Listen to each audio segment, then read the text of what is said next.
Welcome everyone to another edition of Stepping Up to the Plate. So glad you could join us. I'm your host, Michael Vega. So glad to be joined on the dais here by my main man, Al Prizzuti, and so much to discuss here to get caught up with. With the demise of the Red Sox in the series sweep loss to the Blue Jays, all around bad weekend for the Red Sox. And I think that's the dagger in the heart of this season. Because I don't think the Sox have anything left in them. They keep preaching that there are guys coming back, but they keep falling farther and farther behind in the wild card race. And, that looks like a fool's errand at this point, Al. But and then there's other things to be excited about with the Patriots getting ready to get underway with their NFL preseason game here. And they'll be opening up at Foxborough.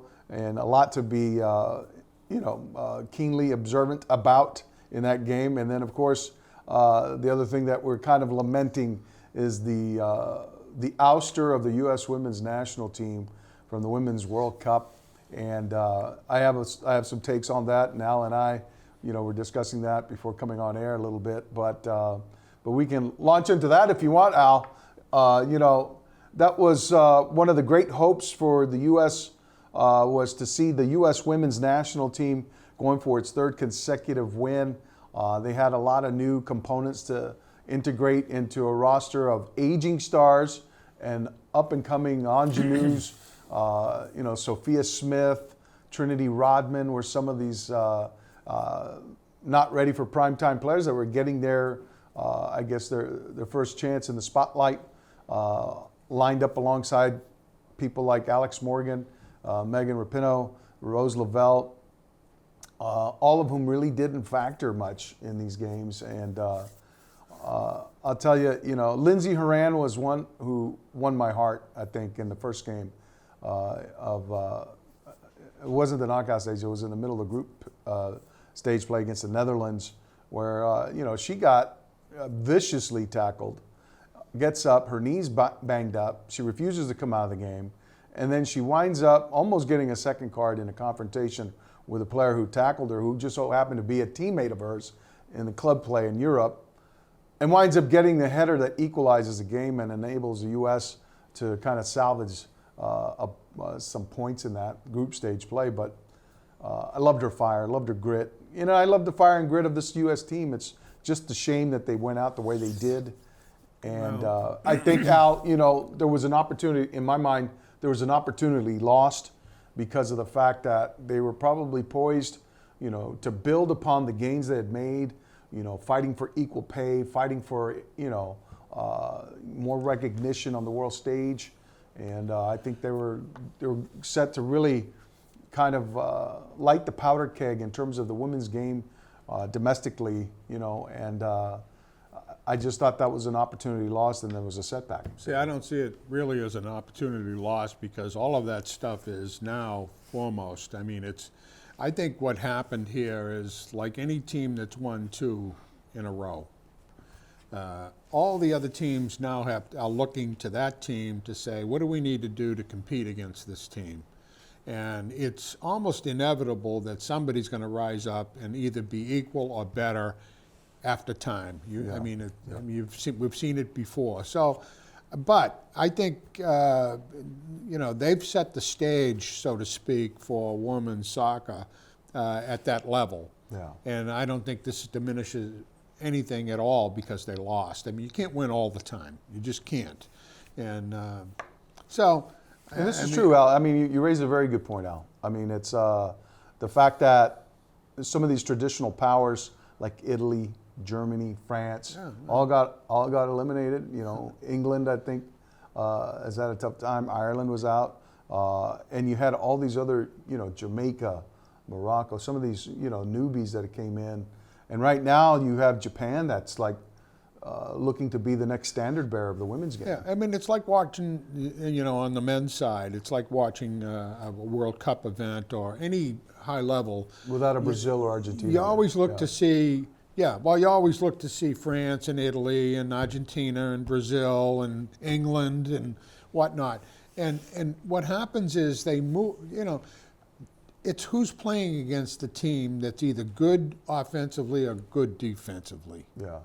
You know, so you can't really predict, and then the strategies at halftime are very important in soccer, just like in football. Yeah. I mean, that's what made Belichick a great coach. Is when the team struggled in the first half, whatever he said at halftime seemed to turn their fortunes to the good Yeah. in the second half. Yeah. And I think this is what happens in soccer too. So you have to have good coaching, and if you're playing against a team that's very offensive, then you need to have great defense.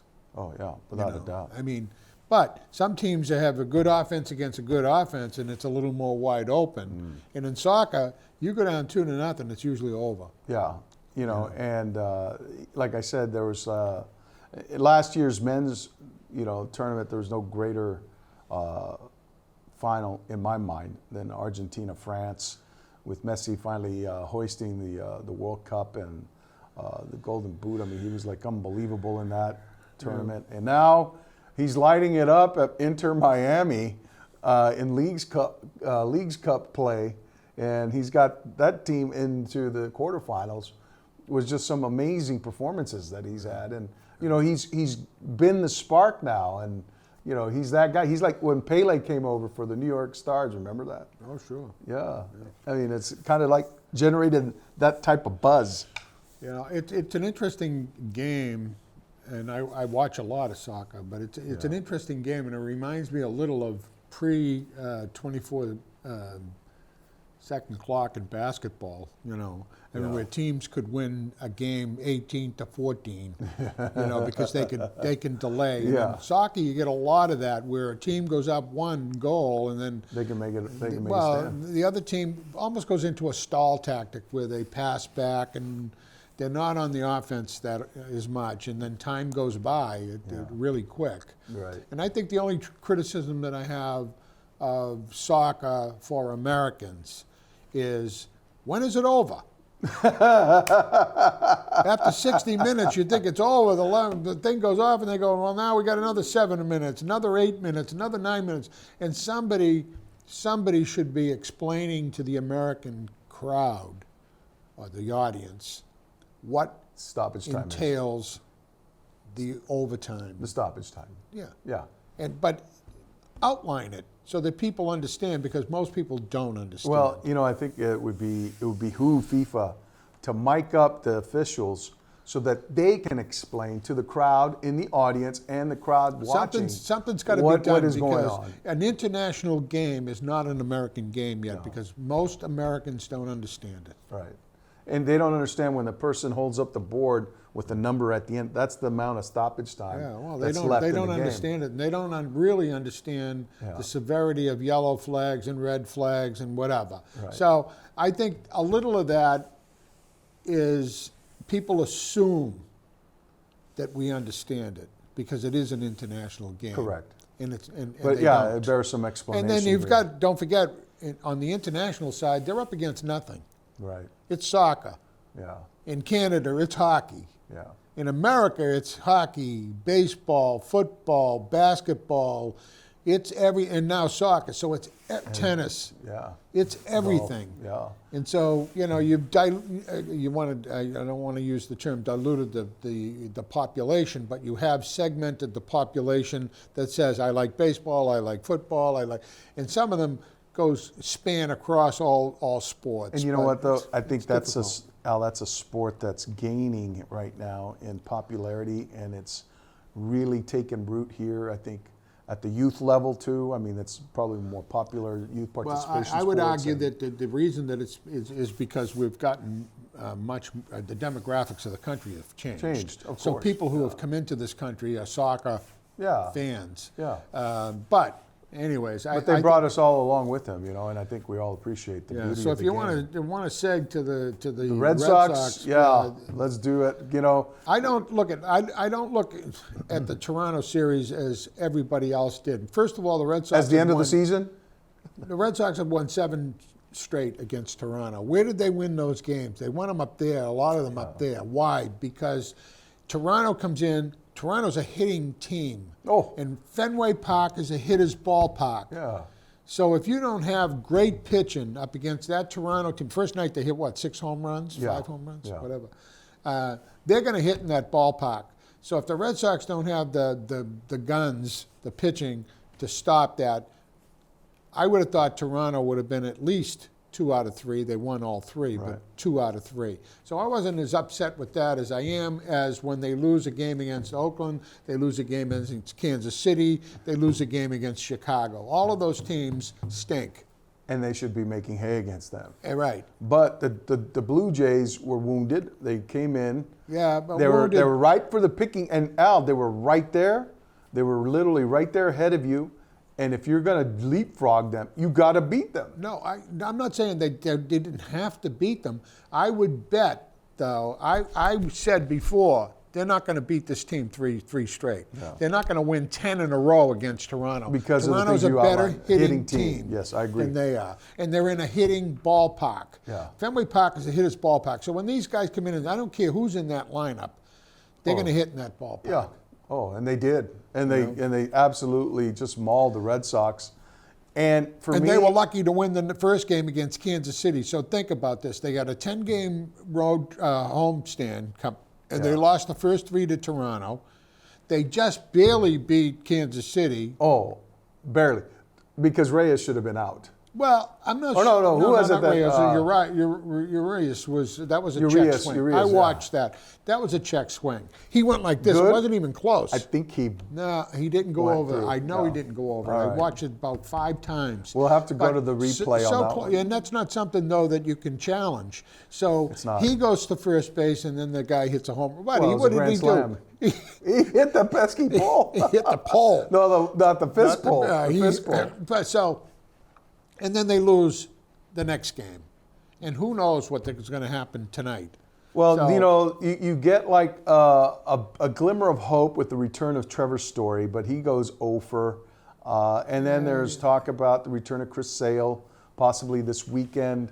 And then there's the improvement of Garrett Whitlock, Yeah, but Tanner Houck. to expect Trevor to come in, and it's just like Duvall. Yeah. They haven't played against the top It took him a while. league. It took Duvall. Duvall's just, he hit his 10th home run. He had, 5 the first day? Unbelievable. Yeah. Almost. So, you know what? This team, at best, is mediocre. At best. Yeah. And so if anybody thinks otherwise, Chaim Bloom might be building up the farm system, which I think is a good thing. My question to you, though, is will he be around to build it up? Yeah, he will. He will. think they're gonna I let think him? I think What about Cora? I'd get rid of him in a minute. Yeah. I think what he's done Verdugo? to Verdugo is wrong. Yeah. I think because Verdugo's been one of their best. Well, for the first half of the season, was their best hitter. He's better than average but Al, outfielder. there's something that happened. There's something. He's Did late. he disrespect Cora in the clubhouse in front of everybody else? No, I don't think that was it. I think he's being tardy and That's it's been the like biggest problem. Yeah, that's been a problem. And I think when you show up for Cora, of all people, should say, you know what? Cora disrespected the game when he cheated down in Houston, and he sat out for a whole year. Right. Now, all of a sudden, he served his time. He's Pope John the 23rd. Pope, But I mean, Pope look, Alex. there was a way of doing that didn't turn Alex Cora into a Mariah. Now, he could not play Yeah. for the rest of the year.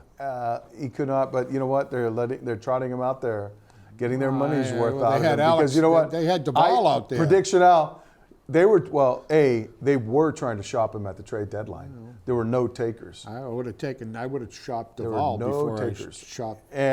And Score. not only that, Al, I don't think he's going to be here at the end of the season. They'll probably He probably won't be. They'll but, probably I mean, release him. They won't tender him an offer, you know. Yeah. So these will be the last days of Alex Verdugo at Fenway, you know, that you get to see. But, you know, you looked at the game last night. It was sparsely attended. He's the best clutch hitter that they had all year. Who, Verdugo? Yeah. He's won more games in the last at bat than anybody all year. Yeah.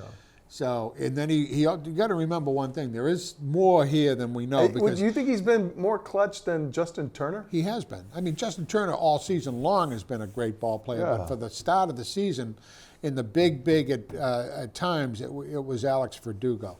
When he didn't run and he got down first base, and Cora pulled him out the next game. I mean, that was a sign that there's more here than just he's tardy, because a lot of guys are tardy. A lot of guys don't show up at 2 hours before the game. Well, the words that one scout evidently used in his evaluation of Verdugo was checked out. And that may be the reason why they came to a loggerheads, because after that loss on the opening series against the Blues, he checked out. Well, you know, here's the problem that I find with that. A guy who was hitting 3-something, then drops down to 260, is worried about why. What happened? What did I do wrong? And then to, on top of it, have either teammates or a coach, and I'm not sure if it's teammates, a coach do what he did, makes him even more. So you come up with the bases loaded and you strike out and you go, oh, figures, that's what, wait until I go back now, they're going to kill me. You know, you're putting pressure on the kid on top of the fact that the pressure of the game. You know what? You know what, Al? They all sign up for the pressure. No, I understand They do that. I understand that, but you don't. That's why they're in the big show. They've signed up for Well, that. why wouldn't Cora had said to Kiki Hernandez, you know, you're killing us in the field. You stink in the field. Well, he took him out and they traded him. Well, they got rid of him. They got rid of him. But they kept him in there Because right they had until no they traded recourse. him. Oh, They had come on, no recourse. plenty I mean, of they were recourses. down to the nub. Arroyo's was a better ball player than Kiki Hernandez. I thought so. And Kiki's hitting 220. I would never have ever thought they were thinking about DFAing Arroyo. But all I'm saying is there were plenty of opportunities to pick apart other players that have been. Look at Devers at third base in the last 3 weeks, a month. He looks like he's checked out. yeah, And he then criticizes the Red Sox for not going to get a pitcher. you might be right on that point. But that's not what you do in the press. But So you know what? why would Chaim Bloom sit back and say, who the heck is Devers think he is to tell me how to run this team? Franchise is what he is. Well, you know what? You know, I mean, you made him so. That's what I'm saying. You made him so. You selectively want to do stuff. Right. And if you did it universally, I'd say okay. But the Red Sox selectively say it's okay for Devers to do stupid things. It was okay for Kiki to have a miserable infield sessions.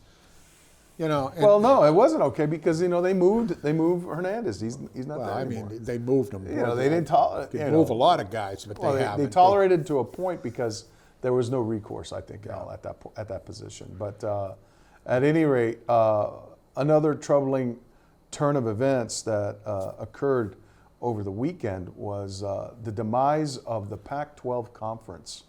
Al, very troubling about what happens now, because inevitably when stuff like this happens, and it's been my experience, other conferences suffer because now other people are starting to look warily about them to say, are they going to come after us? And I'm talking about the ACC, and Boston College, who is in the ACC, has to be wary about this because they've already been through this once before when they went from Eastern Independent to Big East, and then they saw an opening to get in the ACC and they took it. And it's been lucrative for them. But the thing is that now, I mean, the Big Ten has become this Goliath, 18-team Goliath. I mean, and they're no longer a Midwest. They're coast to coast now. They have teams on the East Coast with Rutgers and Penn State. You know, they're Midwest. Now they're going to be out West too. You know, I mean, they're not the Big Ten anymore. Come on. No, well, they're going to be the Big Pac-12 18. Yeah, the Big change Pac the name. 18. I don't know what. Do they rebrand themselves? I mean, where are the loyalties now? You know, and that's the thing. All that stuff went out the window. All that stuff went out the window with conference expansion. You know, your team. One of the things that a coach would always sell his recruit is that we want to play for a conference championship. Yeah. We want to get into a bowl game, and then we want to be competing for a national championship. Well, you know, can you still do that in the Pac-12 nowadays? No. The Pac-12 is a shell of itself. Yeah. 4 teams left out. Cal, Stanford, Washington State, Oregon State. And you know what? Those teams, maybe 2 of them will find a landing spot. I know that the ACC was considering, the presidents were having a meeting, considering adding Cal and Stanford because they were, you know, like institutions in terms of their academic mission. You know, but to me, Al, it's just Problem with really all disgusting the now. college divisions and everything is it's changed from where it was 20, 30 years ago to today. And the change, I mean, even bowls, everybody makes the bowl. Teams 5 and 7 make the bowl. Come on. Who watches that?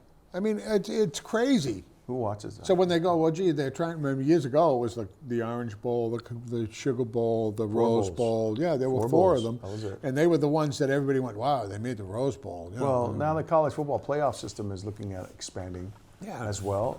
But they have 4 games that they play. They incorporate the bowl system. They keep that viable. But it's the conference affiliation, Al. I mean, I know. unbelievable. But I think if you're Northwestern right now, Yeah. okay, and your program is undergoing this tremendous upheaval because of this hazing scandal. Your coach has been fired. Now you have an interim coach, and now the conference is going to get even tougher with all the addition of all these great schools and football programs. You know, how do you keep from staying afloat? How do you stay afloat in that? Yeah. You know, and you're Indiana. You know, you fought hard to get to that, just to the middle phase of that conference. Now you're going to get pushed down. You know, it's a tough division that they play in with Michigan, Michigan State, Ohio State. Recruiting. We forget the recruiting aspect of this. Recruiting You know, is years nationwide ago, at all those schools now. years ago, if you were recruited to play either BC or Notre Dame, they'd want to go to Notre Dame. Yeah, That's the way it was, and Yeah. that's why all the better players went there. And then when they'd play, Notre Dame was the favorite. So, I mean, you're going to find this. I mean, this is just the way it is. but what this I'm not does sure is, it's- and to it's use gonna- your word, it dilutes Yeah. the college game, and it takes away that college experience for the fans. Yeah. I mean, do you get excited? You know, if you're in Indiana, maybe getting to go out to play UCLA in the Rose Bowl. I don't think anybody gets as excited you know. about the college football games. Well, except As for they those, used to. except for those people in the SEC. Yeah, well, where it's like yeah. Saturdays of religion, down there, and in that conference too. Do you think they're gonna sit around and allow the Big Ten to now become the super conference in the country? Yeah, well. They're going to be looking at it, schools, and that's why the ACC has to be wary of the SEC coming after schools like Florida State and Yeah. Clemson, because you go to those places, and I've been to both. They're the most SEC-like teams in the ACC in terms of their commitment to the program, the size and scope of their programs. Yeah. The amount of support that each program receives from their fans, and just the exponential growth of the facilities, the infrastructure of their programs. Yeah. And it's like, it's unbelievable. Unbelievable. You go in there and you look at these places. No greater college game day experience than in Clemson. Yeah. And that's why I think a lot of kids from like in the Northeast and all over, they want to go there. They want the big time program. You know? Well. That's Also, what I they mean, look for the players themselves, playing for certain teams gives you an access to the NFL. Well, the transfer portal now has changed. The 2 things that have changed the game, really, the transfer portal and the NIL. Because the NIL changes the ball game now in ways we can't even conceive for recruiting. Yeah. The transfer portal now, coach gets fired, kid who signed an NIL to that school is allowed to leave. Yeah. But you know what? They're allowed to leave and go play. And if you do your graduate work at one place, you're allowed to leave and go play the very next year at another school. Yeah. So, you're allowed to extend your career for a 5th year, or 2 if you get done in 3. 3, yeah. Yeah. So that creates a whole new environment as well in this game, and it's just aggravating. It's frustrating. It's not, I'm old school. I used to like the way Well, I mean, things you're were. talking I used about to like the old Southwest Conference. But I mean, you look at old school. I mean, look at what's going on. I mean, with the LIV and the PGA. Yeah. I mean, I watched the LIV, and I'm not sure I understand why there's music, and when the teams are playing again, it's confusing. Yeah, well, that's atmosphere. They're trying to. Yeah, it's a they're trying different to atmosphere. ramp All up the guys are in atmosphere. shorts. Yeah. I mean, it's a completely different atmosphere. But yeah. you know what? I'm not against change. What I am. So did you think that was a counterfeit 58 by Bryson DeChambeau? No, I don't know. Bryson. I look at Bryson. Bryson, you want to talk about change? 1 minute he was. Yeah. You know who he looks like? 400 pounds. Oh and my now God! he's No, lost you know all the who he weight. looks like, Al? I kid you not. I saw him being interviewed on ESPN. After he shot the 58, the counterfeit 58 at the Greenbrier. Please, come on now. That's not a tough. That is not a tough test of golf there at the Greenbrier. And it was like he looked just like Taylor Twellman's older brother. Yeah. He was, exactly. He looked like Taylor Twellman. And for those of you who don't know, Taylor Twellman used to be, with the Revolution. He played here, soccer commentator. Take a look at Taylor. That's Bryson DeChambeau now. Yeah, well, That's how much weight he's lost. He was bulked up, and now he's lost it. Anyways, just a couple of other things in the short time that we have. One is this, I don't know if Canton played last night, the Canton kids, but they lost to Maine. That was a multiple. You had to you lose twice, Double you're out. elimination, yeah. But they lost to Maine convincingly, 7-1 or something like that. Yeah. I don't know if they played last night. Yeah, I'm not sure either. So the next game, if they win, they're still in it. They're still in it, I mean, and they have a chance to win the Northeast. The New and England they were regional. undefeated. Yeah. Up until they played Maine, and they're a pretty confident group. And the coach seems to think that the anomaly was that 7-1 game against Maine. Yeah. Anyways, in Canton. So is everyone in Canton all excited? Yeah, well, they are. I mean, Yeah. it's an interesting thing to Will see. you the make the trek support. to Williamsport? No. No. Let me tell you, I've been there. I've done it. It's awesome. No, It's I awesome. look at it this way. I don't run in the marathon because it's 26 miles, and I don't drive my car for 26 miles. So I'm not driving. You would have to do that. I mean, in the middle of nowhere, Pennsylvania, Williamsport. It's not the easiest place to get to in the world. Well, but Pennsylvania's a big state. I mean, you go to It is. Philadelphia on this side, you've got Pittsburgh. Pittsburgh over here, you got Lancaster in the country. middle, you got Harrisburg, which is the capital, incidentally. in cow country. Yeah. You're in the middle Yeah, of cow well, country. you've got the Amish, and Yeah. it's a different Oh, environment. some of these Amish farms, they have like unbelievable. Oh yeah, well restaurants I and worked in smorgasbords. Philadelphia. You go to some of the markets in Philly where the Amish come in and bring the food, and people swarm to it. without It's a an doubt. interesting Without a doubt. Well, that's going to do it for us. We want to thank you so much for spending your time here with Al and I here on the dais. And we want to also, we want to wish everyone well here. Let's stuck in a thought here. We want to wish everyone well. And thank you for joining us here on Stepping Up to the Plate. All righty, everybody. Take care. We'll see you then.